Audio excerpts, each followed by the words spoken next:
뉴델리 TV 시청자 여러분 안녕하십니까? 119회 이승만 포럼 발표자 박석흥입니다. 우리는 어디에 서 있으며 어디로 가고 있는가? 2021년 많은 한국 사람들의 마음속에 자리잡고 있는 의문입니다. 이 위기의식은 1948년 대한민국 건국을 부인하고 반란을 촬영하는 역사전쟁과 대한민국 역사가 반칙의 역사라는 체제전복 선동, 또 한미동맹 균열에 따른 안보 위험, 좌파 전체주의 공고정치가 복합된 총체적 모순에 비롯된 것입니다. 국가 정체성, 정통성, 국민의 바른 역사인식 정립이 문재인 정권 말기의 시대적 과제로 부상하고 있는 것입니다.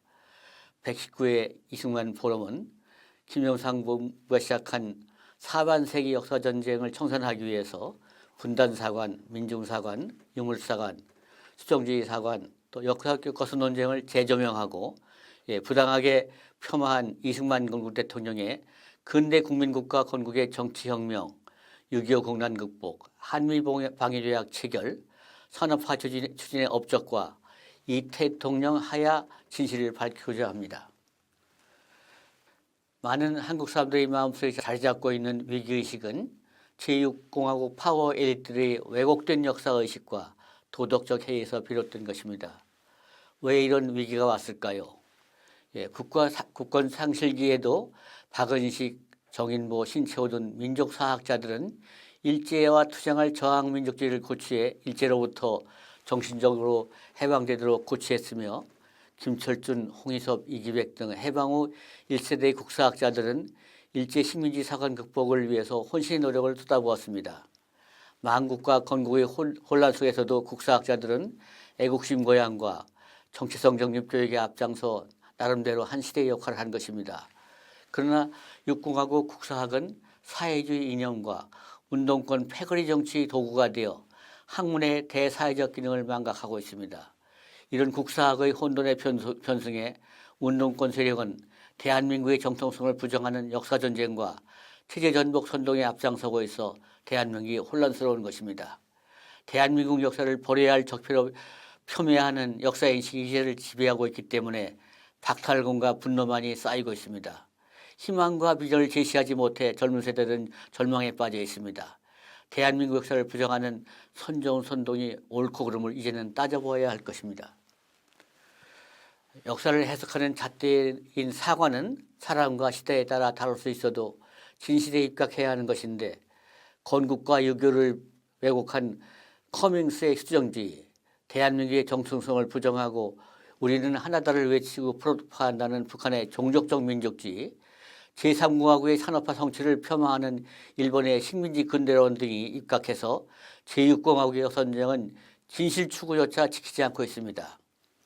역사학의 진실 추구보다 패거리 싸움이 전사가 되어 정치 이념의 도구로 전락하기 때문이라는 지적을 받고 있는 것입니다.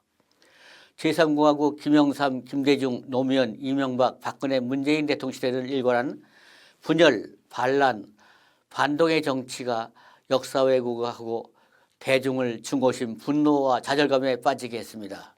대한민국 역사를 자주하는 자학사관을 확산시키고 있는 것입니다.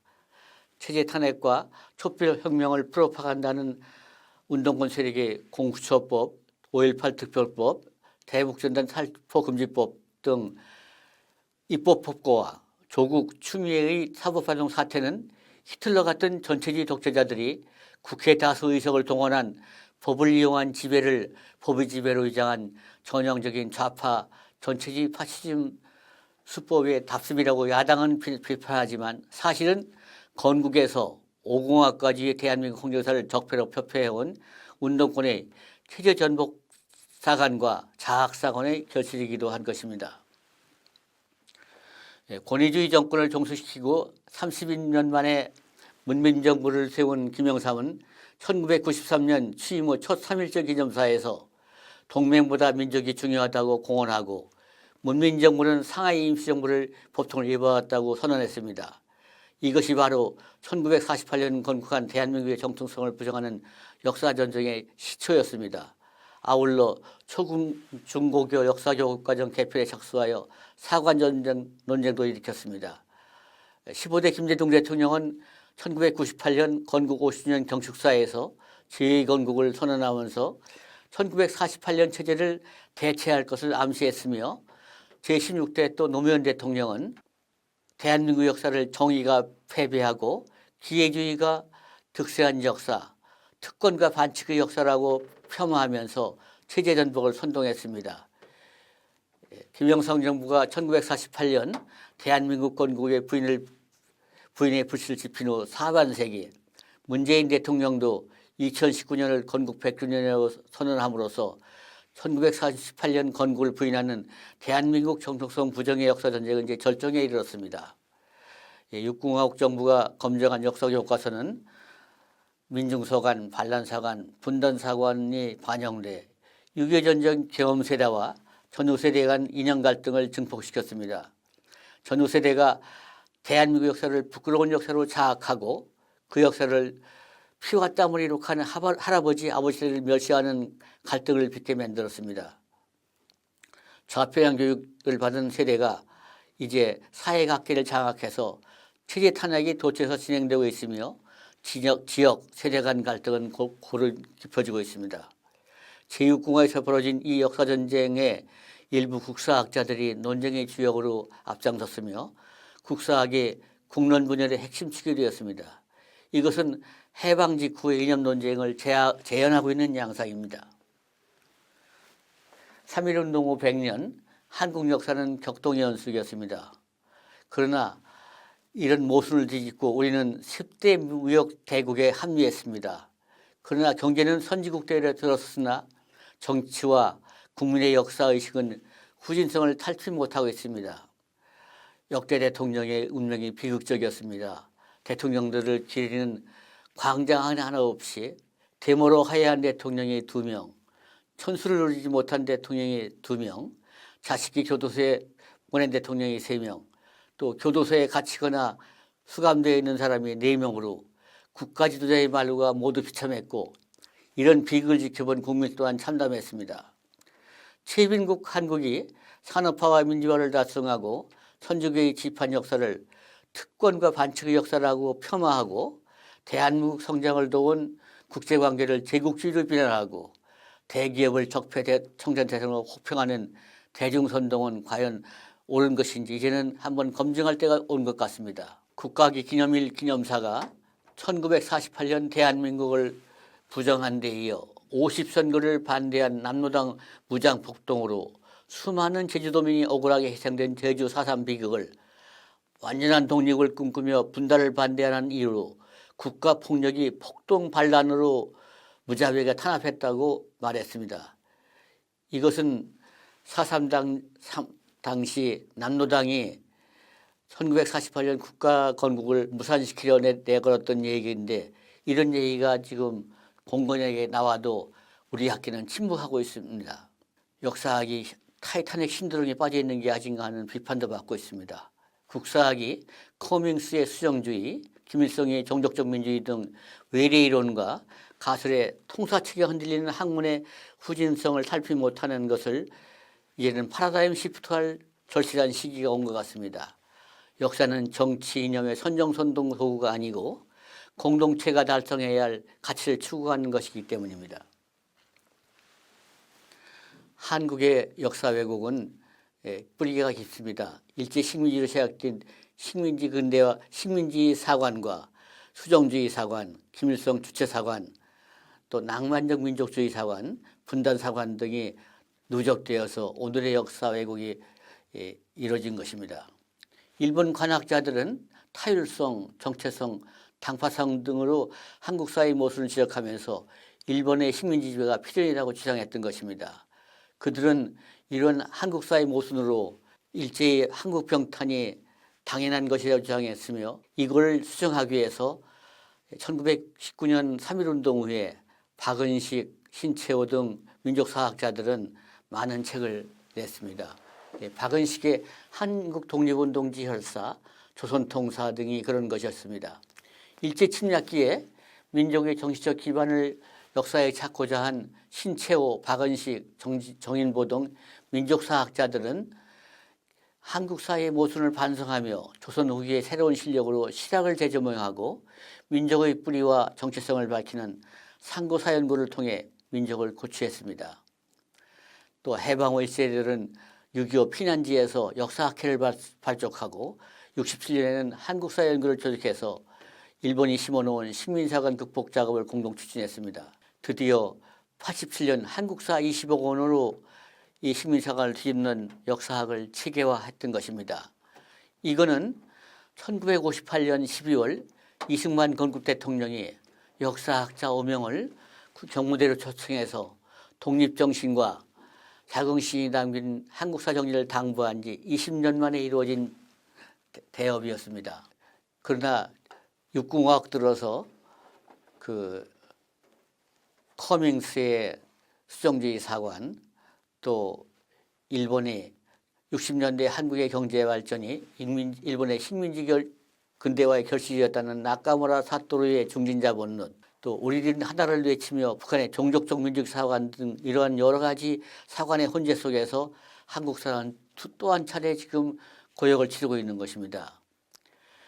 이러한 도전에 1948년 건국부정, 6.25 북침선들을 중하는 커뮤니스트의 수정주의는 러시아 문서 공개로 모두가 공론이 되었습니다. 뿐만 아니라 한국정신문화연구원의 현대사연구소, 또 연세대 한국학연구소의 학자들과 김일영, 전상인, 이완범, 김형명, 심지연, 유광호, 김영호, 함재보 등 사회과학자들이 실증적인 연구와 언론인 남시욱, 조용중, 손세일, 이덕주, 정일화 등 학자들의 사료 발굴과 정치학, 사회학, 역사학의 학제적인 연구로 최소한 브루스 카밍스의 식민 수정주의 사관은 극복했으며 일제가 다시 식민지 근대화 시켰다는 소위 식민지 근대화론도 우리가 대개 극복했으나 중요한 것은 이것이 새로 나온 검정국가서에 반영되지 않고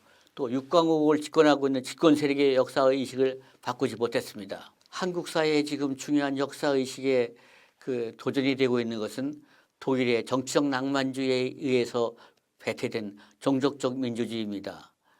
이 민족주의 문제도 사회과학의 참여로 좀 풀리고 있습니다. 잠깐 돌아가서 한국 사회에 문제가 되어 있는 민족주의 문제를 돌아본다면 백안과 단재를 비롯해서 정인보, 김규원, 이상용, 황의돈, 안학 등 이런 민족사가들은 본래 대정교 신도였습니다. 이 사람들은 일제의 침략에 대한 그것을 극복하기 위해서 대정교 기념으로 백두산을 신성시하고 한반도가 세계문화의 중심지였다고 선교했으며 부여족뿐만 아니라 여진, 몽골, 거란 등의 동이족 전체를 배달족이라는 집단으로 범동이민족주의를 설파했으며 배달족의 고대 부대 활동을 만주 한반도를 넘어 중국 동북 지역까지 확대했고 순임금, 거란족의 요, 여진족의 금과 청, 몽골족의 원 등이 모두 우리 민족의 일부라고 간주하고 단군 이래의 신교가 동이족 전체가 공유한 민족주의라는 걸 주장했습니다. 이런 속에서 이분들이 설파한 역사는 일단 일본의 식민지애국주의에 대한 저항은 심어줬으나 역사로서는 많은 모순이 있던 것도 우리가 인정해야 할 것입니다. 그러나 해방된 다음에 이 민족주의 사가들의 후계자들은 역사학의 세우는 가설에 대해서 비판하면서 소위 신군부 시대의 자위를 통해서 강단사학을 비방하고 하면서 국회 청문회까지 열고 법원에 제소까지 했습니다. 그리고 이 중에 한 분이었던 안호상은 밀입국에서 평양 단군 등을 참배한 일까지 있었습니다. 그리고 이러한 역사의식이 586 운동권의 이데올로기가 되어서 종족적 민족 사관에 의해서 1970년대 후반부터 이것을 비판하는 전국 역사학대의 반론이 있기 시작한 것입니다. 1972년 제22회 전국 역사학대에서 이기백, 이광주, 전혜정 교수들은 일치 식민사학의 대안으로 부상했던 민족사관과 단재주 사학의 모순을 비판하기 시작했습니다. 이광주는 주로 독일에서 독일의 민족주의 사학이 2차 대전까지 일으키는 그 모순을 지적했고, 이기백은 민족주의 사학이 실증 사학으로 내세웠으나 여기는 지나치게 미화되고 과장된 면이 있다고 올바르게 인식해야 한다는 지적을 했습니다. 예, 한국 사학자들은 한국사 시민광자에서 고병익, 이기백 등이 단재의 삼국사 이론을 비판하고, 이어서 양병우, 기련무, 신일 교수도 민족주의 사학을 반대했습니다. 양병우는 단재가 사료 비판이나 해석에 불편부당했다는 걸 지적했고, 또 그 무정부주의나 사회주의에 경도되어서 임정에서 일어난 국제사회를 향한 자치권이나 참정권을 요구하는 외교론자와 또 힘을 길러야 한다는 준비론자들을 배척하고, 민중의 투쟁에 의해서 독립만을 주장하는 비타협주의에 빠져 상해 심정부에서 이승만을 타도하는 선봉에 나서는 독립운동의 분열을 조장하기로 했습니다. 예, 기련모 서강대학 교수는 민족주의 개념에서 이제는 과거 19세기식의 민족 개념이 아니고 합리적, 보편적, 개방적, 국제적, 밀행적, 지향적 개념으로 전환되어야 할 거라고 역설했습니다. 한편 정치사상사를 전공하는 노재봉 서울대 명예교수, 국무총리를 하셨던 노재봉 서울대 교수는 일제침략기에 식민지 조선에 이식된 종족적 민주주의가 북한의 3대 해습체제 전체주의와 남한의 운동권 세력의 대북 친화적인 체제전복 이데올로기가 되었다고 지적했습니다. 독일의 정치적 낭만주의에서 일어난 종족적 민주주의가 히틀러, 스탈린, 김일성의 전체주의 체제에 이어서 1948년 대한민국 건국을 부정하고 김일성 주체사상에 동조하는 운동권의 체제전복 이데올로기가 되었다고 분석한 것입니다. 노재봉은 후진국 일본의 모델이었던 독일의 정치적 낭만주의가 소외 울번 상태였던 식민지 조선 지식인에게 피와 죽음을 미화하는 낭만주의 문화로 승화되었고, 정치와 연결되었을 때 민족 공동체로 운명 공동체로 규정되어서 아와 비아의 투쟁이라는 역사의식을 심어주었다고 해석했습니다. 실제로 낭만주의 사주를 서도한 피태의 민족주의에는 개인의 존재나 권리는 중요하지 않았습니다. 낭만주의라는 개념을 만든 슐레겔의 민족 개념에는 모든 사회 성원이 하나의 개체로 인다고 선언했는데, 이 독일의 정치적 낭만주의 사조가 북한 헌법 63조 조선인민주의 공화국에서 국민의 권리와 의무는 하나는 전체를 위하여, 전체는 하나를 위하여라는 집단주의 원칙에 기초한다는 전체주의로 전승되었다고 노 교수는 해석했습니다. 상해 임정에서 낭만적 민족주의가 교육과 문화를 통한 문명개화주의와 국제질서를 직시하고 외교를 통해 독립을 지정치했던 외교 독립 노선과 정반대게 했던 모순도 있었습니다. 종족적 민족중심주의 사관이 대한민국 건국회에도 대외저항적인 배타적 민족주의를 끊임없이 추동하고 민족을 중요시하고 정치적으로는 반체제 투쟁론에 귀착했던 것입니다. 이제 80년대 586 세대의 반체제 운동에도 진대한 영향을 미쳐가지고 독일 민족주의는 해방 후 안호상의 단군등 참배라는 웃지 못할 사태와 육공화국의 1948년 대한민국 건국 부정으로 이어지고 있다고 노재봉 교수는 분석했습니다. 우리가 식민지 사관을 극복하기 위해서 노력해서 제3국어에서 이제 국사교과서도 보급하고 한국사 25권도 편찬했지만, 이것은 1975년 제18회 전국 역사학대에서 강만길의 분단시대 사학론의 도전에 큰 타격을 받았습니다. 강만길 교수는 분단시대 사학과 민중사학론을 제시했는데, 이것이 60 역사전쟁의 기폭제가 된 것입니다. 강만길은 국사학의 현재성 부재 등을 비판하며 분단시대 국사학은 궁극적으로 통일운동의 일환이어야 할 것이라면서 민족 통일을 역사적 과제로 한 민족사원을 주장한 것입니다. 그러나 이러한 강 교수의 주장에 대해서 당시 이 역사학대에 참여했던 이기백, 송상식 등은 민족주의 민족사학은 무한 개념이라고 반론을 제기했으며, 또 한영호 교수는 민족사학 앞에 민족주의라는 협조가 꼭 필요한 것인가 하는 반론을 제기하게 되었습니다. 그러나 해방 후 일제의 국제학사들은 강만길의 분단사관과 통일운동론이 국사학의 정치화를 만들 홍역을 칠 것이라고 걱정했는데 이것이 제6공화국에서 현실화된 것입니다. 역사학의 통일운동에 대한다는 분단사관론은 건국논쟁, 분단책임론 등을 일으켜서 역사학의 정치화를 초래한 것입니다. 민족사학으로 식민사원과 분단사학의 한을 극복해야 한다는 강만기의 분대시대 사학론은 그 뒤에 80년대 학생운동권의 교본이 되었던 것입니다. 강만기는 분단사관론 외에도 민중의 역사가 주체가 되어야 한다는 민중론도 주창했는데 이것은 뒤에 이만열, 조동걸, 정창열 등이 이 운동을 같이 했습니다. 민중을 사회적 계급이나 창조적인 개혁 집단으로 인식하려는 민중주의 시도는 혼란스럽고 시대착오적인 것이 되었습니다. 민중론과 낭만적 민족주의는 80년대에 문동권 세력의 이데올로기가 되어서 결국 이 사람들이 주도해서 역사 교과서 개혁과 체제 탄압, 체제 전쟁에 영향을 미쳤던 것입니다. 이러한 강 교수의 민족사관론, 민족 분단사관론에 이어서 또 안병직이 제시한 식민지 근대화 논쟁도 또 하나의 문제가 되고 있습니다.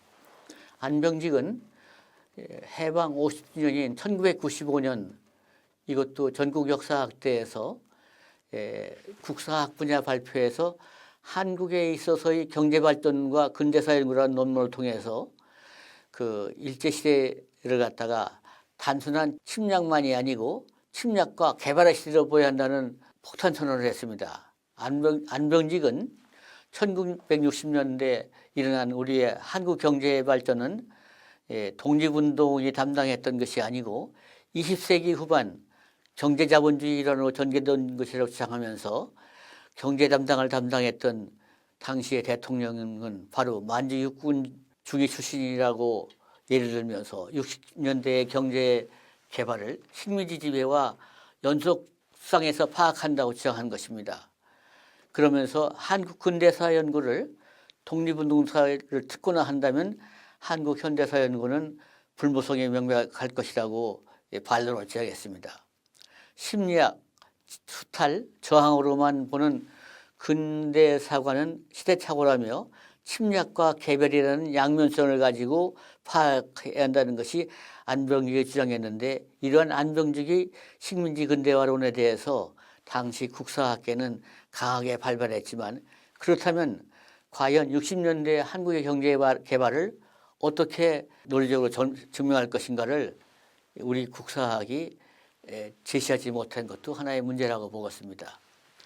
국내 학계에서 식민지 근대화론을 이렇게 평가할 때 일본 학계에서는 오히려 식민지 근대화론에 대한 비판론이 있었습니다.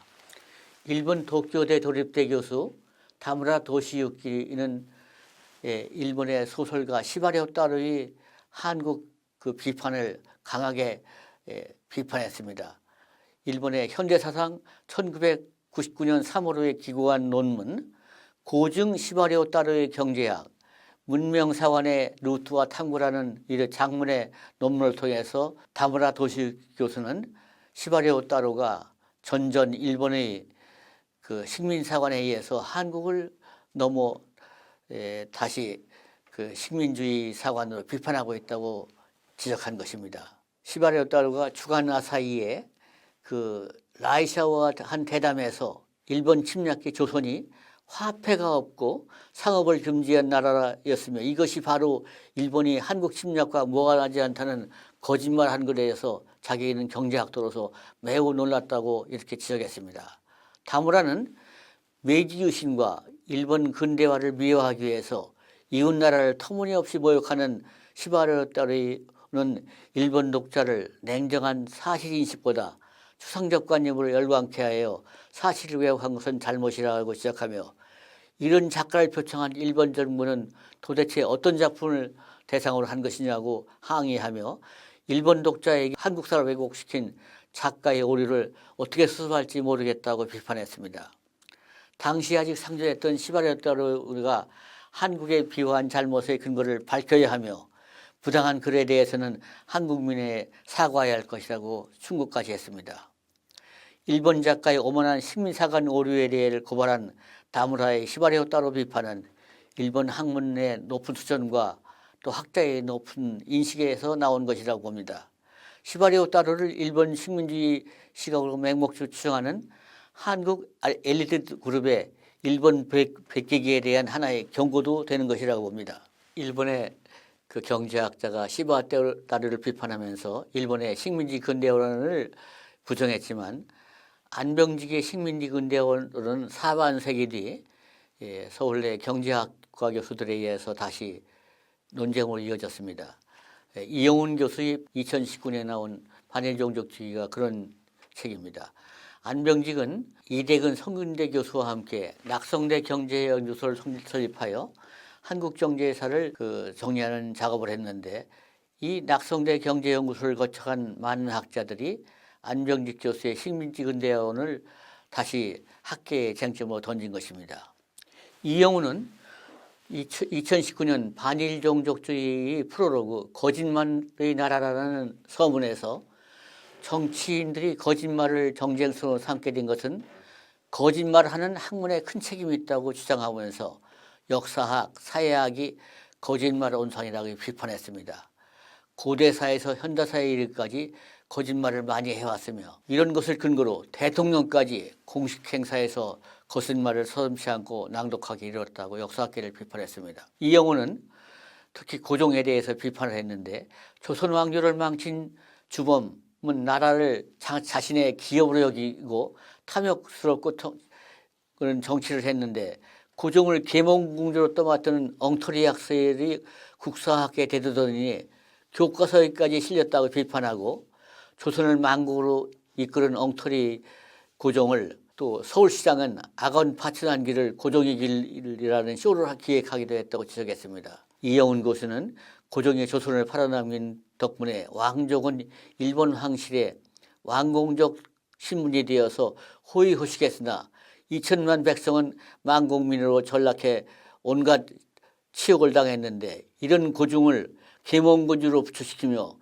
고종의 대한제국을 대한민국 건국으로 기원 삼고 있는 국사학계의 건국 논쟁을 일으킨 온상이라고 비판했던 것입니다. 이러한 반일종주의가 출간된 2개월 뒤에 일본의 학자 도리우미 유타카 선문대 교수가 반일종족주의에 대한 지지하는 책을 또 냈습니다. 그 책 제목은 일본 학자가 본 식민지 근대화론으로서 도리우미는 식민지 근대화론을 이렇게 반박하고 있습니다. 식민지 조선이 결재할 때는 결코 일제에 의한 것이 아니었다. 둘째, 일제는 조선의 공업 발전을 억제해왔다.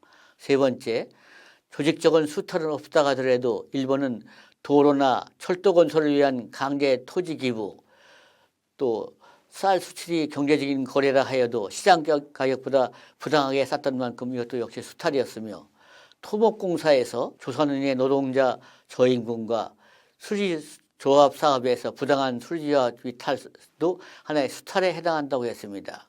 일제 권력은 금융을 장악해서 조선인의 자금을 모아서 일본인의 기업의 자금이 되도록 했으며 일본인에게 부당한 수대를 당해도 법의 제재를 받지 않는 일본 이익을 위한 권력을 행사했던 것이 일상사회의 대반사였다고 비판했습니다. 식민지 조선이 일본인의 이런 정책으로 식민지 조선과 일본인 사이에는 현격한 격차가 일어났던 것입니다. 도리우미는 토지와 쌀 수출이 없었다고 일본인들은 주장하지만 왜 조선 사람은 가난하게 살았는가? 조선 사람은 왜 다 더 가난해졌는데 일본에 온 한국 사람들은 부자가 되었는가? 여기에 의문을 품고 자기는 연구한 결과 식민지 근대화론의 모순을 발견하게 되었다며 이 합리적인 의견은 일본 제국주의가 조선에 불공정한 시장을 만들어서 일본인에게 이익을 몰아준 대신에 한국인에게 피해를 끼쳤기 때문이라고 증명을 했습니다. 그러면서 도리우미 우타카는 한국 학계가 일본 시대사를 좀 과학적이고 정밀하게 분석해야 할 것이라고 말하면서 소위 일본의 식민지 근대화론에 동조하는 한국의 경제사학자들에게 일침을 가했습니다. 이제는 앞에 한 얘기는 우리가 최근 건국을 부인하고 이승만을 분단 책임자로 몰고 이승만을 독재자라고 몰아왔던 역사의 배경에 대한 한 사관 몇 가지를 제가 정리해 드린 것입니다. 그러면 구체적으로 이승만을 어떻게 평가할 것인가를 한번 돌아가 봅시다. 연세대학 교수 유영익 교수는 2004년 경제학대를 열면서 이승만 재평가를 주장했습니다. 그게 벌써 20년 가까이 되는데도 아직도 이승만의 평가는 과거에 일제가 심어놓은 것, 그리고 아까 얘기했던 소위 식민지 근대화론, 브루스 카밍스의 수정수의 이론에 의해서 이승만의 이념은 안 바뀌고 있습니다. 2004년 세미나에 참석했던 이정식 펜실베이니아 대학 교수는 이승만 건국 대통령을 단독정부 수립했다고 비방하는 것은 분명하지 않고 모순된 것이라고 하면서 그 타당성을 검증해야 한다고 주장했습니다. 이승만 건국은 미국, 소련의 군정을 끝내고 진정한 독립을 이룩한 것이고 왕조시대 백성을 근대 국민국가의 국민으로 습격시킨 정치혁명이었다고 개정했습니다. 그러나 이러한 이승만 대통령의 정치혁명을 상해 임시정부 인사들이 불참했고 북조선 인민위원회는 분열행위라고 규탄했고 남조선 노동당은 무력투쟁으로 반대했습니다. 공교롭게도 지금 육공화국에서 이루어지고 있는 이승만의 비방은 이 세 세력의 후예들이 일으키고 있는 운동이라고 단정해도 큰 무리가 없을 것 같습니다. 이정식은 이승만을 건국의 아버지라고 존경하는 젊은이들은 얼마 안 되고 도리어 민족을 분열시킨 원흉이라고 규탄하는 사람이 있고 학자들까지 여기에 동조하고 정부도 그렇게 가르치는 왜곡된 국사교육을 방관해야 했다고 비판했습니다. 이승만 혹평은 건국, 6.25 등의 혼란기에서 한국인 중의 일부가 가족, 친지가 겪은 그 억울한 경험과 한국학계가 또 양분되어 있고 그렇기 때문에 이승만에 대한 비방은 아예도 끊기지 않는 것이라고 분석했습니다. 1945년 10월 귀국한 이승만은 돌아오자마자 우선 국내 정치를 통합할 계획과 두 번째 모스크바에서 열린 삼상회담회에서 신탁 통치를 하려고 하는 정책에 대해서 이 반대 운동을 하려고 했으나 그때 미국의 그 하지 중장이 엉뚱하게 그 좌우 합작 운동을 하려고 했기 때문에 이 운동은 둘 다 실패했습니다. 그러나 이승만은 그런 속에도 1946년 6월 3일 정읍에 내려가서 그 유명한 정읍선언을 발표합니다.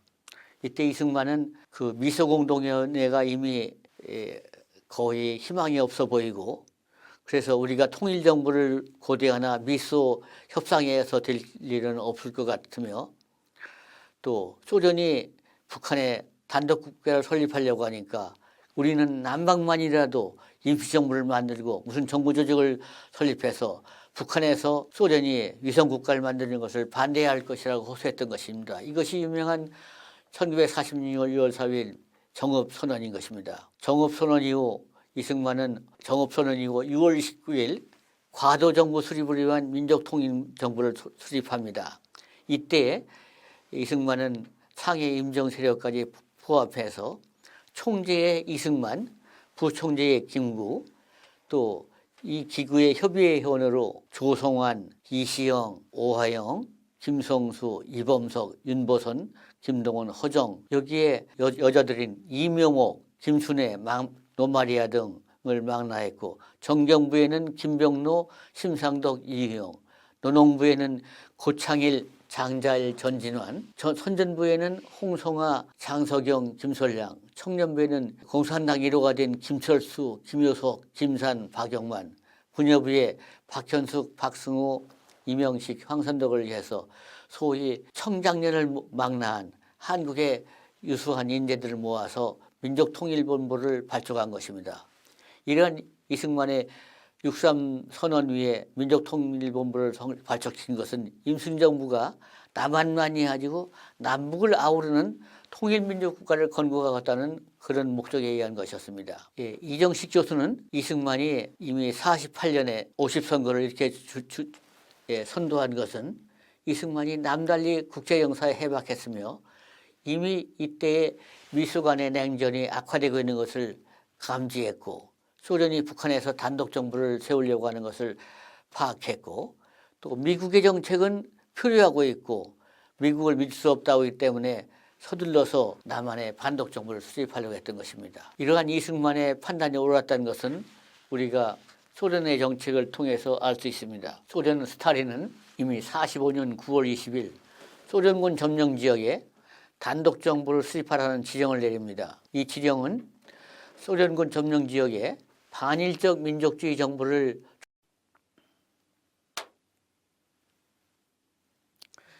이승만이 임시정부 수립을 촉구할 범민족 기호로 민족 통일 정부를 발족시키고 민족 통일 선언문을 발표한 것은 남북을 아우르는 통일민족과 건국을 위한 과도적 성격이라는 것을 국민에게 알리기 위함이었습니다.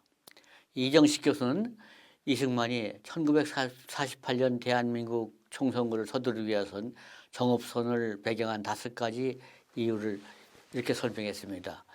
이승만이 남달리 국제정세에 해박했고 그렇기 때문에 미소 간의 냉전이 악화되고 화해할 가능성이 전혀 없다는 것을 파악했으며 소련이 이미 북한의 단독 정부를 수립한다는 것을 감지했고 그 방면에 미국의 한반도 정책이 표로 상태이고 남한의 정치 경제는 혼돈 상태라는 것을 파악했기 때문에 서둘러서 정업선언을 발표하면서 한국 정부의 독자적인 임시정부 수립을 추진했던 것입니다. 사실 이거는 그 이승만의 판단이었는데 최근에 북한의 소련 관계 문서가 공개됨으로써 전부 사실로 입증됩니다. 최근에 밝혀진 자료에 따르면 스탈린은 1945년 9월 20일에 소련 점령 지역에 단독 정부를 수립하라는 지령을 내린 문서를 발표했습니다. 이 문서에 따르면 소련군 점령 지역에 반일적 민족주의 정당 조직을 광범하게 연합해서 부르주아직 정권을 수립하라고 지시를 한 것입니다. 이 전보에는 이 정권 수립에서 미군과 협의나 한반도 통일비를 한 것이 전혀 없습니다. 오로지 소련 점령 지역 하에서 소련 위성국가를 세우라고 말했던 것입니다. 그래서 이거에 따라서 북한은 47년 12월에 이미 헌법제정위원회가 조직되고 48년 2월에 조선인민군이 창설되는 것입니다. 또 하나 최근에 발표된 연해주 군관 최고체검제인 시티코프의 일기에 따르면 46년 6월 6일자 일기에 박헌영이 남한 산체를 어떻게 다스릴까 하는 질의를 해왔고 여기에 대한 지시사항이 있었습니다. 그리고 그 다음날 9일자 10일자 일기에는 소련 사령관으로 북한을 주재하고 있던 로마넨코 민정사령관이 9월 28일에 평양에서 개최한 연석회의에 소련 서울 주재 부영사 샤부신 그리고 남한에 있던 여운형과 김일성을 불러서 당시에 있었던 소위 남한 사이의 폭동을 더 강력하게 할 것 지시와 아울러 200만 엔을 지급하는 지시가 있다는 것이 기록이 되어 있습니다. 시티코프는 또 평양에 도착한 박헌영에게 빨치산 부대의 운영과 어떻게 할 것과 지시하면서 아울러 39만 엔과 122만 루블을 지원했다고 적어놨습니다. 그러니까 우리가 막연하게 알듯이 남북이 통합되고 하는 분위기가 아니었고 북한은 북한 자체의 단독 국가 수립과 아울러 남한을 공산화할 이런 있었다는 것이 최근 문서로 다 공개된 것입니다. 이름에도 불구하고 지금 남한의 일부 학자들은 이승만의 50선고로 분단됐다고 주장하는 것은 터무니없는 이야기죠. 이것이 이제 우리가 사료 증명되는 반론이라고 할 수 있겠습니다. 하여간 당시에 이승만으로서는 미 군정의 애매한 좌우흡작 운동과 또 조선공산당의 폭동 등 이러한 적극적인 움직임을 보고 이승만은 한국 문제를 미소의 그 협상회에서 풀리리라고 것을 포기하고 한국 문제를 유엔에 가져가야 한다고 판단했습니다. 그래서 이승만은 정업 발언 뒤에 바로 9월 달에 이명신을 미주 주미위원회 겸 대한민국 전권대표로 임명하여 뉴욕을 보내고 워싱턴에 있던 임명직과 더불어 10월 23일 뉴욕에 개최된 제1차 유엔 총회에 한국 문제를 상정하도록 지시합니다. 그리고 이승만도 이해 12월에 미국으로 떠납니다. 미국에 가기 전에 이승만은 동경에서 맥으로 만나 약 2시간 회담을 하면서 미소 합의에 의한 한국 문제 해결은 불가능하므로 한국 문제를 유엔에 이관하는 것이 이것을 요청합니다. 메가더는 이때 이승만에게 곧 그 마샬 장관이 미국 국무장관이 될 터인데 그때 그 미국의 외교 정책 중에 한국 문제 이관을 권유하겠다는 약속을 했습니다. 이 약속이 반영돼서 결국은 미국 정부가 한국 문제를 유엔에 상정하는 그 계기가 되는 것입니다. 이승만은 12월 8일 미국에 도착해서 트루만 대통령, 마샬 국무장관, 스파크 유엔 총재 등을 만나기를 시도했으나 미 국무부가 공적 자격이 없다고 방해해서 만나지는 못합니다. 그래서 이승만은 12월 10일 올리버를 개인적인 비서관으로 추천해서 그때 돈으로 $1,000를 지불하기로 해서 이승만이 올리버에게 한국 문제 해결책을 6개항을 만들어줍니다. 그 첫째 항이 분단된 한국의 통일이 될 때까지 남한을 다스릴 과도정보 선거를 서두르라는 항목을 집어넣습니다. 이렇게 만든 6개항을 그 올리버 박사는 그 미 국무부에 올려서 국무부가 이런 문제를 가지고 한국 문제 축구가 특별위원회를 가동하고 또 마샬도 소련과의 협상이 안 되는 상태에서 한국 문제를 유엔에 가져가기로 마음을 굳힙니다. 마샬 국무장관은 9월 17일 유엔 총회에 참석해서 그동안 미소공동위원회가 한국 문제를 논의했으나 어떤 문제도 해결하지 못했다고 연설을 하고 한국 문제를 위해서 총선거를 유엔이 결의하자는 걸 해서 드디어 1947년 11월 14일 유엔 총회에서 한국 문제를 유엔 결의한 총선거를 결정을 합니다. 그래서 48년 1월 8일 한국 위원단이 한국에 왔는데 남한엔 들어왔는데 북한은 소련이 입국을 거절해서 2월 26일 다시 유엔 소청에서 가능한 지역만의 총선거를 실시하는 걸로 해서 5월 10일 드디어 대한민국에 탄생하게 되는 것입니다. 이 중간 과정에서 한국의 분단을 걱정하는 남한의 민족자결주의자들, 소위 상해 임정 요인과 중도 노선을 하던 사람들은 이럴 수 없다. 우리가 김일성과 상의해서 통일국가를 만들자고 하는 운동을 벌이게 됩니다. 아까도 얘기했다시피 이미 북한은 소련에 의해서 45년 9월부터 단독국가 설립을 준비하고 있었고 또 많은 그 국가 건국 준비가 진행되고 있는데도 불구하고 남한의 지도자들은 그를 모르고 그냥 김일성에게 호소하면 민족이 통일될 걸로 착각을 해서 남북 지도자 협의회를 주장하는데 여기에 대해서 이승만은 그건 택도 없는 얘기다. 이미 미국과 소련이 합의가 어렵고 북한에는 별도의 국가가 구성되고 있으니까 우리는 50선거를 해야 한다고 주장하면서 북한에 갔다는 김기식과 김일성에게 이승만이 이렇게까지 얘기합니다. 우리가 애송이 김일성을 만날 게 아니고 우리가 한다면 스타일을 만나야지 김일성이야 무슨 타입이 되겠느냐. 그리고 이번에 50선거를 못하게 되면 우리는 선거를 못해서 오랜 기간 미국의 통치국가가 될 것이다. 그러니 이번에 온 기회에 우리는 통일 국가를 설립해야 한다고 강조를 했습니다.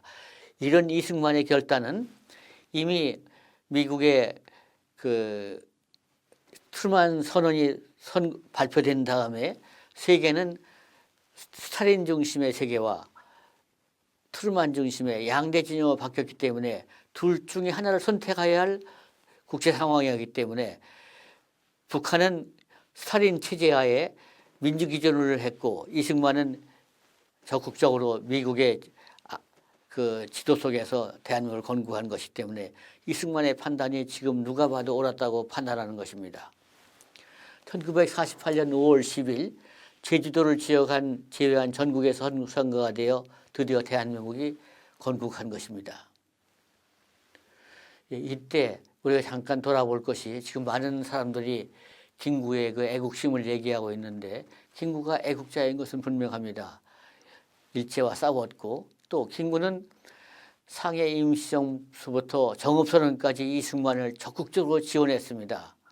그런데 50선거를 앞두고 김구가 태도를 바꿔서 북과의 협의를 하는데 이때 김구의 행적에 대해서 몇 가지 자료가 나옵니다. 장개석이 한국 정부를 도왔기 때문에 장개석은 그때 한국 대표로 와 있던 유어만에게 김구에게 그 이승만을 적극 도울 것을 지도했는데 유어만이 김구 50선거 직전에 김구와 이승만은 좀 결별하는 게 됩니다. 사실 김구는 상해 입시정부터 정읍선언까지 이승만과 동행했으나 50선거 직전 중도선언을 선택해서 민족이 분단될 수 없다. 그래서 북에 가서 지도자 협의회도 하고 하는데 이때 이승만과 달리하면서 김구가 한 행동에 대해서 아직도 정확하게 규명이 안 되는데 2008년 11월 26일 명동에 관설렸던 소위 젊은 학자들에 의한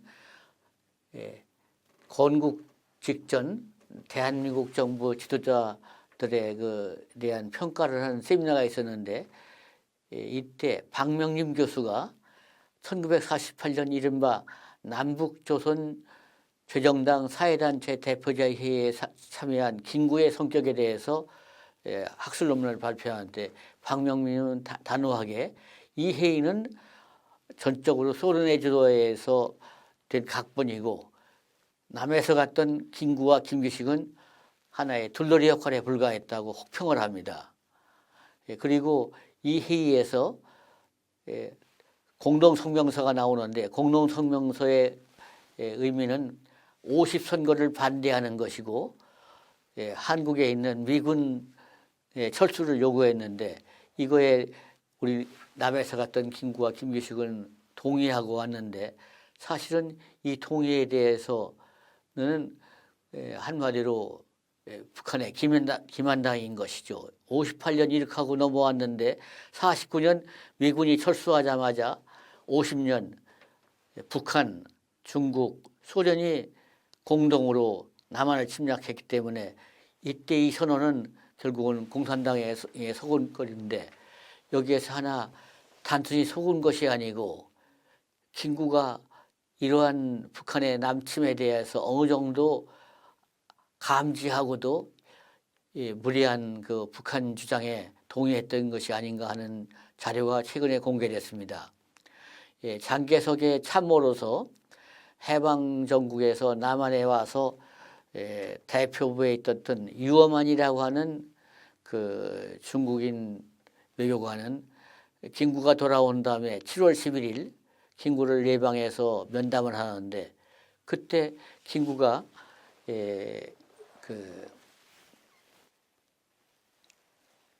바로 이 문서가 그 문서입니다. 이 문서는 지금 유어만이 김구를 만난 다음에 대담한 것을 영어로 적어서 비밀 문서라고 붙여서 그때 이화장에 넘긴 건데 이화장에서 최근에 공개한 이 문서에 따르면은 김구는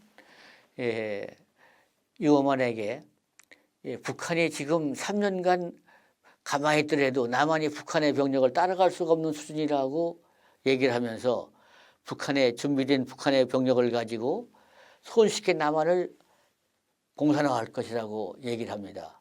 그러니까 김규식과 김구는 북한에 가서 50선거를 반대하고 주한미군 철수를 주장했으나 철수하는 이 사람들의 머릿속에도 북한이 남한을 쳐들어올 것을 이미 알았다는 것이 이 문서로 확인되는 것입니다. 여기서 우리가 김구를 탓하는 게 아니고 이미 북한은 모든 것을 진행해서 북한 건국과 아울러 남한 침략까지도 준비하고 있다는 것이 이런 문서로도 확인되는 걸 다시 한번 설명하는 것입니다. 이거 왜 안 되죠?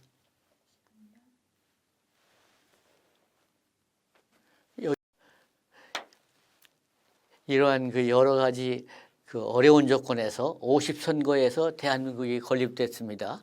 이 대한민국 건립이라는 의미는 엄밀한 의미에서 45년에 해방이 됐지만 이거는 또 하나의 그 미군정과 소련군정이라는 외세에 의한 통치였는데 대한민국 45년 건국되면서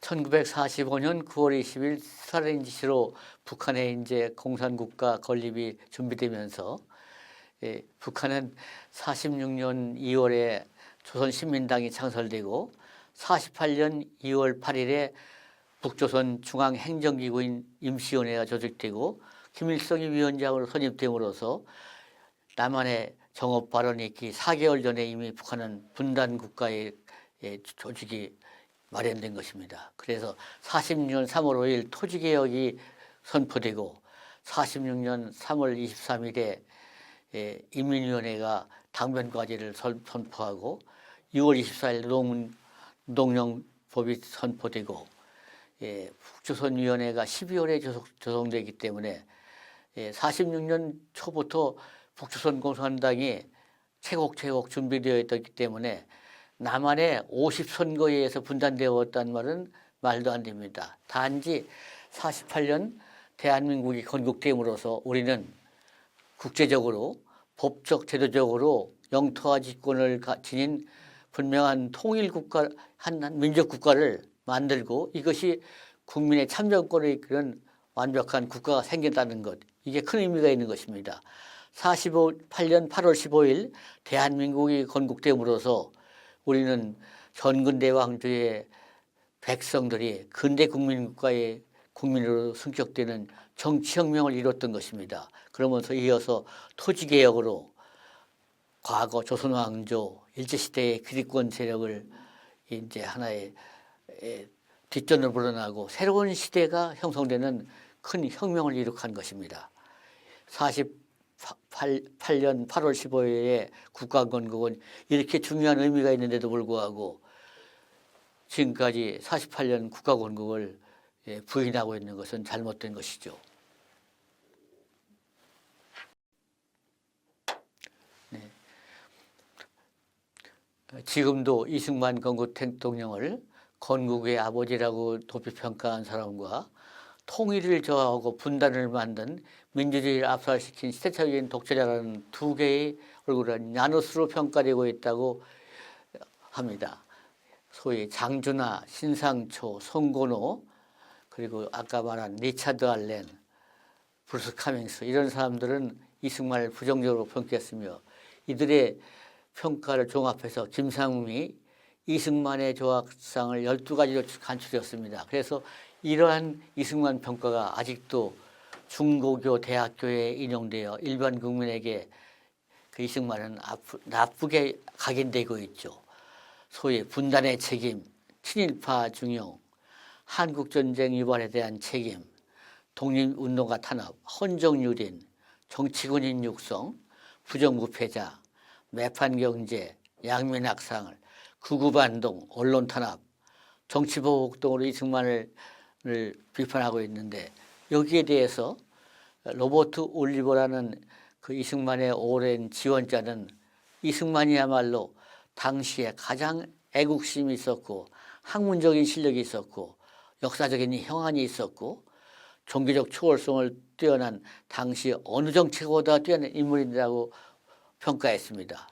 그래서 구체적으로 올리버는 여순 순천 반란 사건 같은 국가 위기에서 대한민국을 구출했고 또 국가 보위를 위해서 국가보안법을 제정했으며 6.25 전쟁 중 국민을 하나로 뭉쳐서 또 미국 정부를 설득해서 강력한 반공제일국가를 만들었으며 농지법을 만들어서 농민들의 어떤 그 살 의욕을 심어주었고 농협을 만들어 농민을 전통적인 빈곤에서 해방시켰습니다. 그리고 학교, 교사, 교재에 집중 투자하여 국민교육을 수를 높였고 해외 유학을 장려하여 뒷날 박정희 정권의 경제개발에 많은 인재가 참여하도록 준비를 했으며 신생 대한민국 국면이 그때 국가 예산의 반 이상을 원조받는 속국형태였지만 탁월한 외교를 통해서 한국이 진정한 주권 국가로 활동하도록 했습니다. 또 한반도 평화통일 합법승부를 위해서 유엔의 승인을 받았고 이승만 라인 선포, 한미방위 상의조약 체결 등 탁월한 외교로 오늘의 한국이 버틸 수 있는 기본을 다 마련했죠. 그리고 국군 장병을 일제시대에 8,000명이 있던 국군을 지금 70만 군대를 이끌어서 세계 10대 군대 강국을 만들었던 것은 이승만의 공입니다. 뿐만 아니라 이승만은 산림녹화 그리고 한국의 반도국가를 해양국가로 출발할 그런 기본을 인식해서 조선 무역, 조선산업 육성과 무역을 장려했던 이런 한국의 새로운 국가 건것의 기본을 만들었던 사람입니다. 우리가 잠시 이승만의 분단 책임을 지금도 떠들고 있는데 과연 분단 책임이 이승만의 책임인가? 특히 브루스 카밍스가 그런 말을 하고 그를 따라다니는 사람이 그런 말을 하는데 그게 부당하다는 것을 다시 한번 따져보죠. 단독 정부는 다시 말하지만 소련이 먼저 지시해서 북한에서 그 준비를 했던 것입니다. 그거에 대한 대응으로 이승만은 한국 문제를 유엔에 가지고 와서 유엔 결의에서 유엔 감시하에 남북한 총선거를 하려고 했는데 북한이 반대했기에 남한만이라도 우리가 정부를 만들어서 남한은 지금 세계 10대 강국이 된 것 아닙니까? 남한에 이런 국가가 만든 것은 이승만의 업적이라고 봐야 할 것입니다. 그리고 이승만이 이런 건국을 반대했던 소위 4.3 폭동, 제주 반란, 또 여순 반란 이런 것을 막았던 것에 대해서 이런 과정에서 많은 희생이 있던 것은 사실이지만 그걸 가지고 이승만을 독재로 몰아버리는 것은 잘못이죠. 국가 건국을 위해서 이승만은 그러한 결단을 내렸던 것인데 이거에 대해서 그때 상황을 모르고 완전한 국가가 된 상태인 줄 오해를 해서 이승만의 그러한 좀 그 과격한 정치 결정을 독재자로 몰아버리는 것은 지금 당시 상황을 고려하지 않은 지나친 판단이라고 봅니다. 우리가 이승만을 평가할 때 부산 정치파동을 또 이승만의 정치 권력에 의한 그 나쁜 행태라고 하는데 이것을 다시 한번 돌아볼 필요가 있습니다.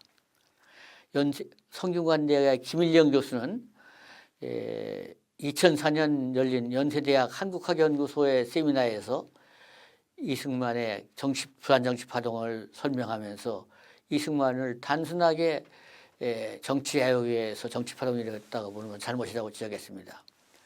사실 부산 정치파동이라는 것은 쉽게 말하면 미국이 한국을 위해서 참여했지만 중공군이 참여함으로써 한국전쟁이 어려워지니까 미국은 50년 연말부터 한국전쟁을 종래 목적인 통일국가 건설이 아니고 분단된 전쟁전 상태로 몰려고 했던 것입니다. 그래서 이 트루만 정부는 한국전쟁을 종식시키려고 했던 그 미국의 이익의 입장에서는 또 당연한 거죠. 미국이 젊은이가 많이 죽으니까 그렇게 생각했고 이승만은 이미 우리는 많은 희생을 치렀는데 이 기회에 통일을 해야 한다고 해서 소위 이승만의 통일론과 미국의 휴전론이 맞섰습니다.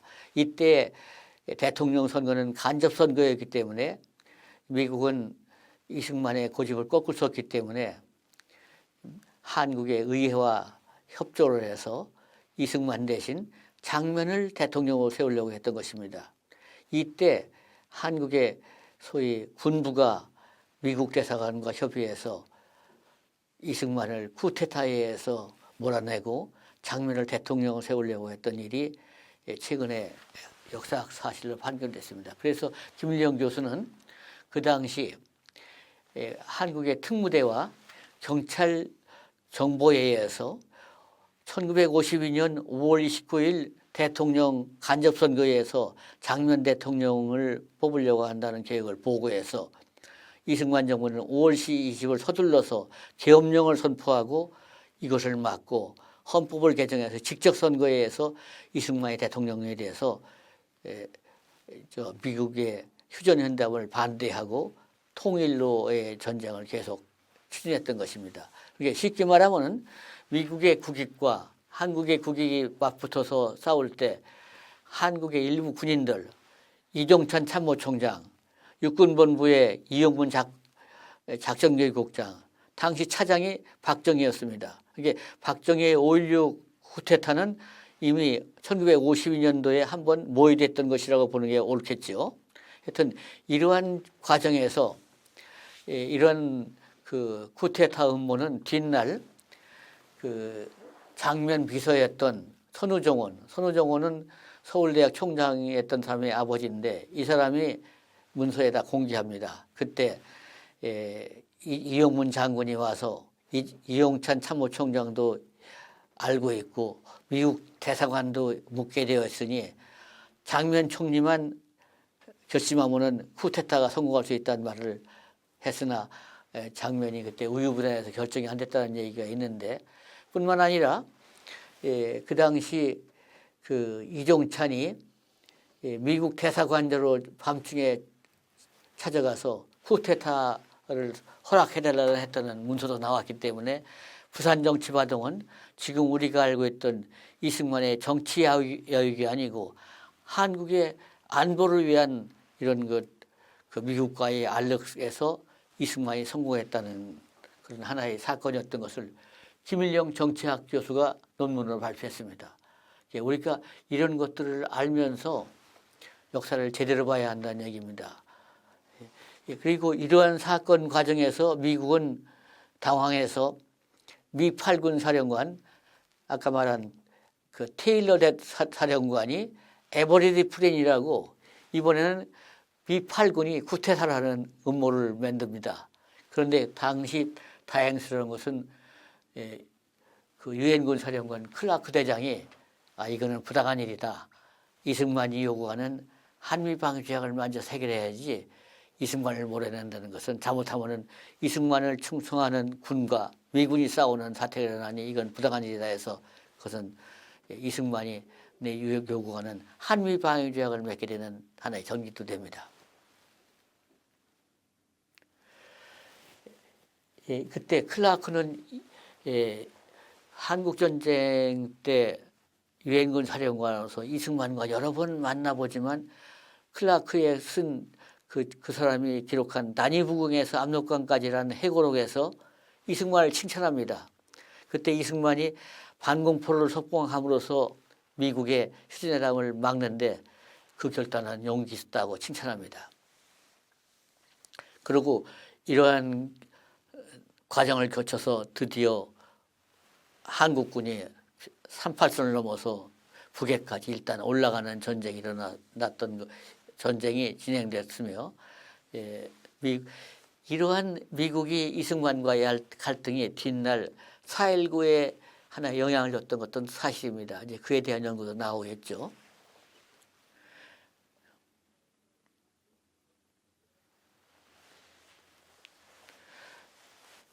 한미 조약에 대해서 한번 말씀드리겠습니다.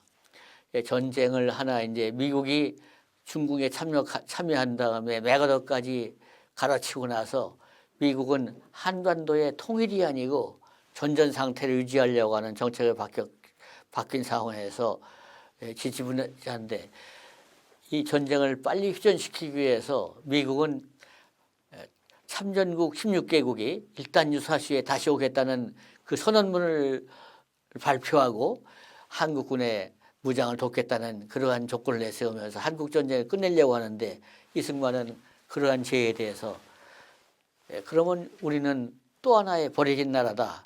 차라리 우리는 전쟁을 하겠다며 미국에 계속해서 이제 반대를 해서 그 과정에 여러 가지 있었습니다만 미국은 이승만의 이러한 노력을 소위 벼랑 끝 전술이라고 비난하면서도 이승만의 주장을 끊지 못하고 결국은 아이젠하워 대통령이 미국 국무부에다가 이승만이 생각하는 소위 한보 안미종 도약을 검토해봐라.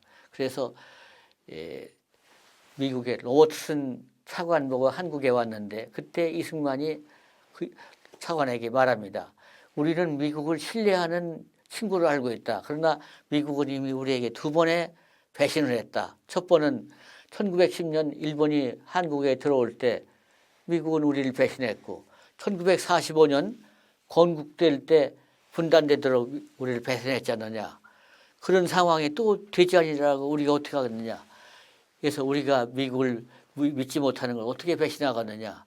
미국이 좀 더 한국 문제를 잘해서 한국이 또 하나의 자유중국과 같은 사태가 되지 않도록 우리는 미국의 한미 동맹을 맺어야 우리가 미국의 한반도 휴전을 동의하겠다. 그래서 결국은 이승만이 아이젠하워가 이승만 결의를 인정해서 한미 동맹을 맺는 것입니다.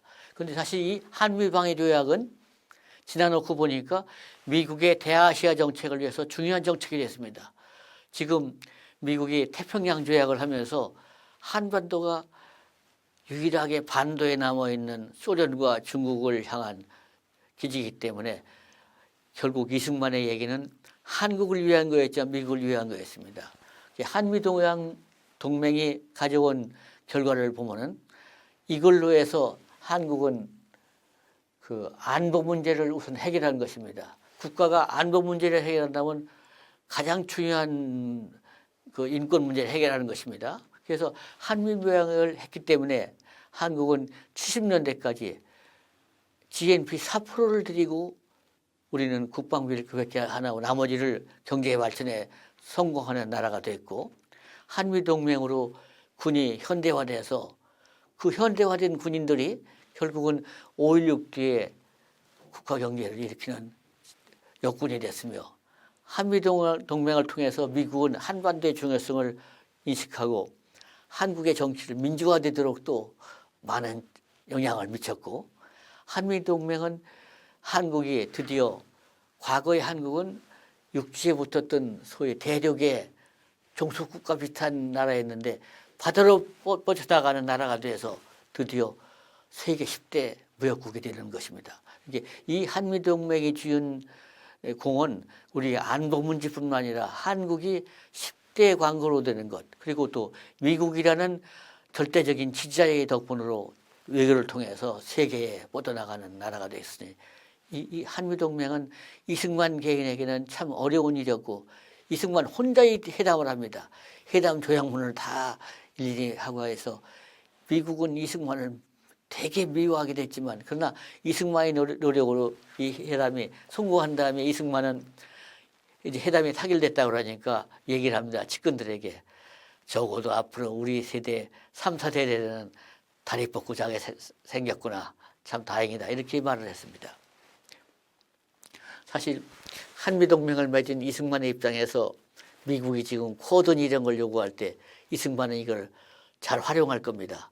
활용해서 진짜 우리가 잃어버렸던 만주 같은 것도 우리가 찾도록 노력할 텐데 현재 집권한 파워에이트들은 이러한 정치적인 안목이나 국제 안목이었기 때문에 다소 식견의 차이가 있다고 보는데 누구 판단이 옳은지는 또 두고 봐야 알겠죠. 세계 역사를 하는 그렇기 때문에.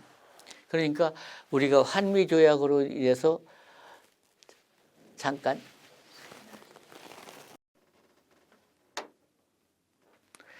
이게 1948년 8, 9월 사이에 남북한이 정부가 둘이 성립됐으나 공산 세계의 그 침략으로 한국은 유교라는 비극을 겪고 그중에 아주 여러 가지 어려움이 많았으나 이 전쟁이 우리에게 기회가 돼서 한미동맹이라는 조약을 맺어가지고 우리는 그걸 발판으로 지금 10대 강국이 됐던 것입니다. 이 한미동맹의 보호 아래 우리는 군사, 정치, 외교, 경제, 사회, 문화 모든 것이 발전했습니다. 지금 우리가 젊은 아이들이 골프를 해도 세계 1등, 뭐 또 딴따라 음악을 해도 1등 한다지만 그것만이 아닙니다. 콩쿨, 세계 유명한 성악 콩쿨, 또 기하 콩쿨, 그게 다 1등을 장악하고 있고 미국의 중요한 연구소의 핵심 연구원들이 한국인들입니다. 우리가 전쟁 겪은 뒤에 한미동맹 이후에 우리 한국이 성공한 것은 대단한 그 하나의 역사적인 전환이었습니다. 그런데 이런 이승만을 일부 정치학자들은 그 미국의 맹목적인 친미주의자라고 욕하고 미국의 앞잡이라고 하고 있으나 이승만은 아까도 얘기했지만 해방 뒤에 돌아와서 미국의 배신을 당했고 또 6.25 전쟁 등에도 미국과 정반대의 노선을 하면서 한국에 한미조약을 맺었고 이승만은 미국의 앞제비가 아니었습니다. 그리고 나중에 4.19 때 설명하겠지만 4.19 때도 미국은 이승만 제거에 관여합니다. 이승만은 단지 그 미국에서 배운 그 지식을 가지고 소련식 공산주의보다는 미국식 자본주의로 해야 나라가 발전한다는 생각하고서 미국식 민주주의를 한국에 심었던 것입니다. 지금까지는 전반부 역사가 왜 이승만을 오해했는가 하는 것을 조금 이제 포괄적으로 했던 거고 내일을 하면 어제가 4.19니까 그 문제에 대해서 대한민국 73년 역사는 혁명의 역사였습니다. 대한민국 건국은 근대 국민국가를 지향하는 정치혁명의 첫걸음이었으며 국제적으로 제국주의 침략의 길고에서 벗어나 독립국가를 공인받았고 전근대 왕조국가를 근대국가를 만드는 정치혁명이었습니다. 이승만은 근대국가혁명에 의해서 농지개혁을 통해서 새로운 경제기반을 시도했고 6.25 전쟁 후에 자본주의 국가를 위해서 많은 노력을 했습니다. 그러나 이런 것들이 지금 다 역사에 묻혀 있는데 구체적으로 이승만이 어떻게 전후에 우리 국가의 자본주의 국가로의 지정을 했는지를 알아봅시다. 그러나 대한민국 역사에서 이승만의 건국과 6.25 국부 또 군과 국가 근대화를 위한 합작은 전혀 안 보이고 분단의 책임자로만 지탄받고 있습니다. 근대국가를 지향한 이승만의 대통령의 혁명적인 그 근대화 지향과 그가 또 생각했던 국립민복을 위한 경제계획 등은 완전히 3.15 부정선거에 의해서 4.19와 원래 묻혀버렸는데 다행히 신두영 전 감사원장이 1950년부터 1960년까지 쓴 3년간의 국무회의록을 뒤져보면 거기에 이승만 정부가 얼마나 국가 근대화를 위해 노력했는가가 밝혀집니다. 이 시기에 이승만 정부는 정치보다 산업, 경제정비, 법제정비 또 시민생활의 근대화 이런 것들을 위해서 노력했습니다. 그래서 신두영 씨가 1959년 1년 동안의 국무회의 1년 안건을 정리해 봤더니 약 1288건의 그 국무회의 안건 중에 법제정비가 220건으로 17.9%, 산업경제가 17%, 재정물가가 13%, 외무국방이 7%, 언론이 68%, 국방이 6.8%였고 정치는 5.7%뿐이었습니다. 그런데 이러한 상황, 이것이 바로 4.19 전 1년 전 얘기인데 이 6.7%에도 3.15 부정선거는 한마디도 없습니다. 그러면 자유당 말기의 역사 상황을 좀 알기 위해서 국무회의를 한번 돌아볼 필요가 있습니다. 당시는 대통령 중심제였지만 아니고 내각제였기 때문에 국무회의가 모든 걸 결정했습니다. 그래서 국무회의가 매주 화요일, 금요일 열리는데 그중에 화요일 날 오전에 경무대에 열리는 국무회의를 대통령이 주재했습니다.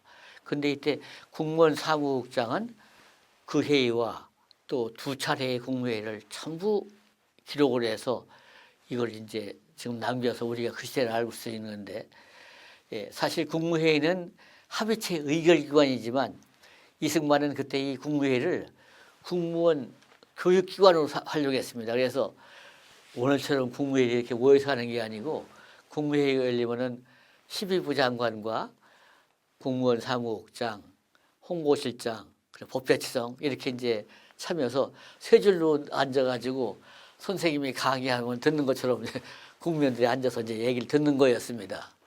이 사진은 앞줄 왼쪽부터 신두영 국무원 사무국장, 이 대통령, 프란체스카 여사, 오재경이었고 뒷줄 왼쪽부터 광해영 최신부 장관, 최인규 교통부 장관, 최재형 문계부 장관, 홍진기가 법무부 장관이었고 김일환이가 내무부 장관, 구영수 상무부 장관, 조정환 외무부 장관, 송인상 부무부 장관, 김열철 재무부 장관, 강명옥 법제실장, 그리고 김청절 국방장관, 손창환 보사부 장관, 정재설 장관도 있습니다. 여기에는 역사의 아름다운 사람도 있고 역사의 죄인들도 들어있죠. 이제 나중에 설명하면 아시겠지만, 하여튼 이 국무회의를 하면은 이승만은 우선 그 국가 정세를 설명하고 그 나라가 나갈 방을 이제 설명하는데, 이상하게도 이승만이 한 것은 세 가지를 강조했습니다. 국무회의록을 보면은 첫째, 외교를 잘해야 한다. 미국과 잘 맺어야 우리가 버틴다. 근데 일본이 장난치고 있는데 이걸 어떻게 막을까가 문제다. 두 번째, 산림 녹화를 강조합니다. 산림 녹화를 해야 나라가 잘 된다는 얘기를 강조하고, 그리고 이제 세 번째가 우리가 돈 벌어서 잘 살아야 한다. 어떻게 하면 돈 벌까를 국민에게 이런 얘기를 합니다. 그래서 이 3년 동안의 국무회의록에는 전후복구와 경제개발, 자본주의 경제로 들어가서 어떻게 할 것인가가 주 토론입니다. 여기에 소위 이승만이 장기 집권을 위해서 뭐 3.15 부정선거라고 이런 것은 한마디도 안 나타나요.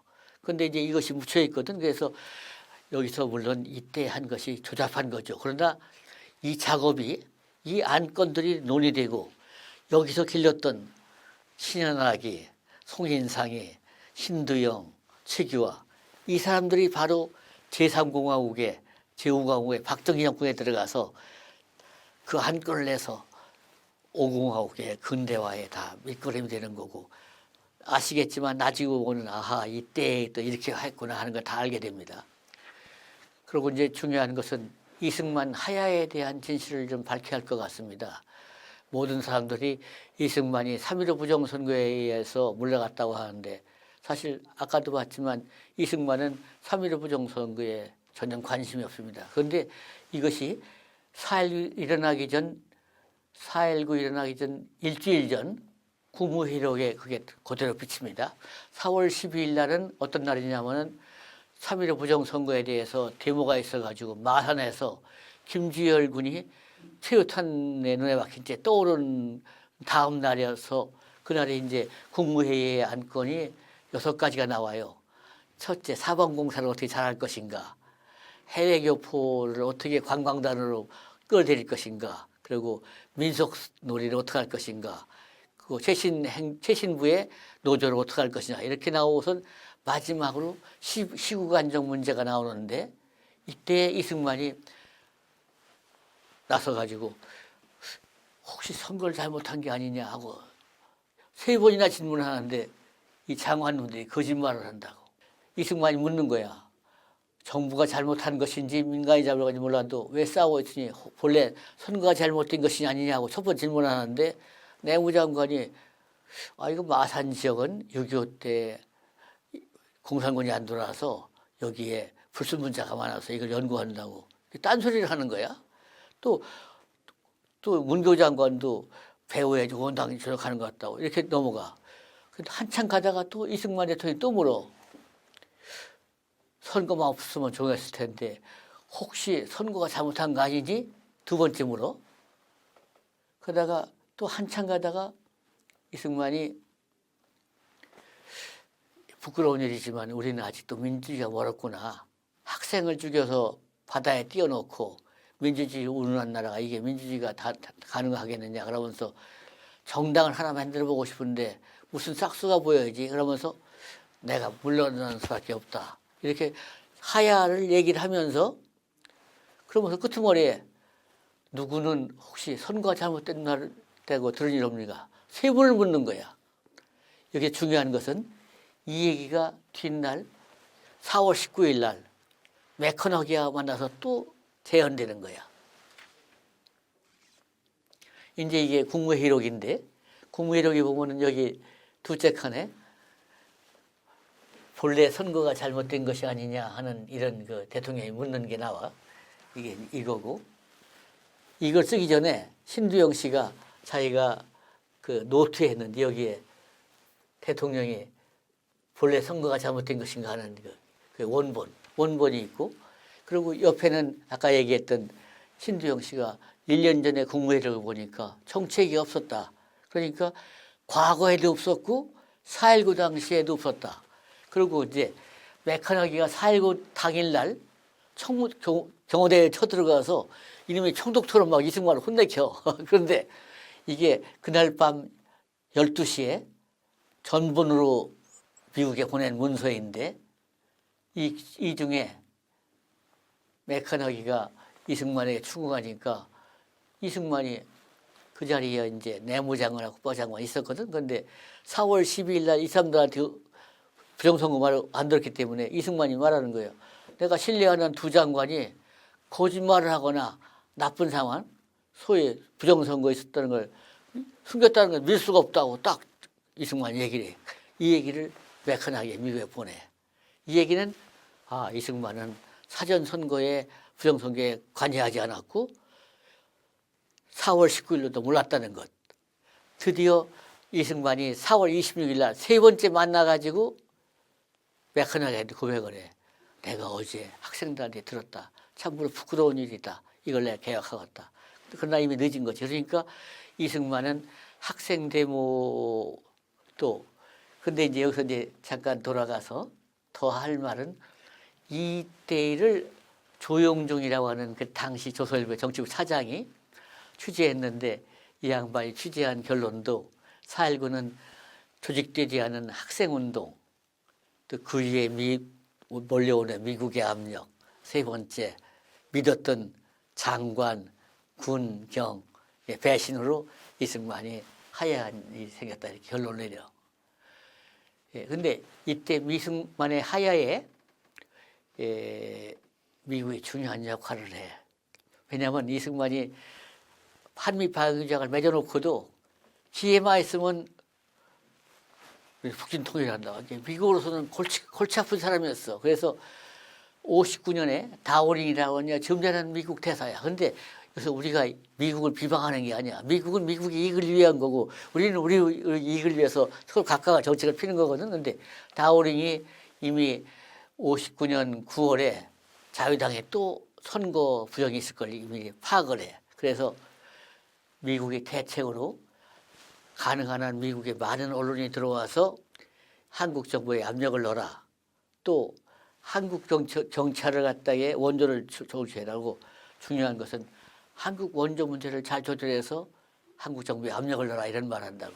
그래서 여러분이 가끔 뭐 쓰레기통에서 장미꽃이 피느니 한국의 민주주의가 되기를 기대하지 말아라는 얘기잖아요. 이게 바로 이때 미국의 영국의 더 타임스 기자가 와 쓴 기사야. 이러면서 이승만이 하야하는 날 마지막으로 맥커너기한테 부탁한 말이 야 이제 끝냈다. 제발 신문으로 우리 공격하는 걸 좀 멈춰다고 이렇게까지 한다고. 그러면서 중요한 것은 미국이 이제 이승만이 휴전회담하면서 원조액을 한 9억을 얻기로 했거든. 그래서 한 해에 57년에 3억 달러, 57년에도 3억 달러, 58년에 약 4억 달러 미국 군사 원조인데 이때 우리 재정의 반을 이걸 이용했는데 다오링이 원조액을 조절해보라는 그 말이 나간 59년부터 갑자기 1억이 삭감되는 거야. 그러면 3억 몇만 주 1억이 삭감되면 국가 예산에 얼마나 타격이 되었어. 그러니 그때부터 이제 못 살겠다 갈아보자는 말이 나오고 경제적으로 압력이 들어오는 거야. 그래서 이승만도 하와이에 가서 내가 미국과의 관계에서 실수한 것이 내가 이렇게 됐구나 하는 것을 반성했다는 얘기가 있다고. 그래서 이승만은 끝까지 미국에 대해서 자신 있었어. 나는 국민의 신임을 받는다. 그런데 미국 리더 지금 국무부가 너무 친인적이다. 이건 잘못된 것이다. 이렇게 이제 미국에 대항하지만 결국은 이승만은 불행하게 이제 하야한 건데 우리는 이승만의 하야에 대해서만이라도 좀 제대로 좀 이해를 해야 할 거라는 것이 지금까지 내 이야기였습니다. 그러면 이제 이승만 부분에 이제 4.19의 직접적인 원인은 이승만이 때 이기붕에게 많은 것을 이양시킨 거야. 그래서 국무위원도 과거 이승만을 충성하던 사람들이 많이 빠지고 이기붕을 쳐다보니까 이승만 대통령의 사실을 말하지 않고 그러니까 국무장관, 국방장관 두 놈이 미국 대사한테는 사실을 얘기하고 대통령한테 거짓말을 해. 대통령이 당황하니까 또 거짓말을 해. 이런 비극 속에서 이승만이 하야했다는 그 역사적인 뒷얘기가 우리가 이후에 밝히는 것이 되는 것입니다. 그러고선 이승만은 마지막에 제2혁명, 소위 산업혁명을 하려고 하다가 이루지 못했다는 것, 그게 이제 아쉬운 일이고, 지금 육공화국의 그 역사 논쟁의 중심축인 그 커밍스는 해방 당시 이미 사회혁명이 완성되어 있었다고 잘못 봤고, 또 38선의 책임이 미국과 한국의 책임이라고 했고, 더군다나 6.25는 그 미국과 이승만의 암작이라고 했고, 이런 것들이 다 거짓말인데 제일 중요한 것은 커밍스는 그 시민혁명, 내전이라고 하는데 이거는 아까도 봤지만 여러 가지 조건이 중국과 소련과 북한의 압력이 된 거기 때문에 이런 거짓말들을 우리가 이제 사실로 확인해야 할 거라고 봅니다. 그러나 이런 커밍스의 잘못으로 한국 학계가 지금도 역사 연구를 1945년부터 53년까지 좌파운동 중심으로 봤고 민중운동 중심으로 봤고 독립운동을 투쟁사로 봤기 때문에 이승만이나 우리나라 정사 또 외교사 이런 것들이 소홀했다는 것이 좀 아쉬운 바가 있습니다. 이것들을 이제 우리가 극복해야 할 걸로 봅니다.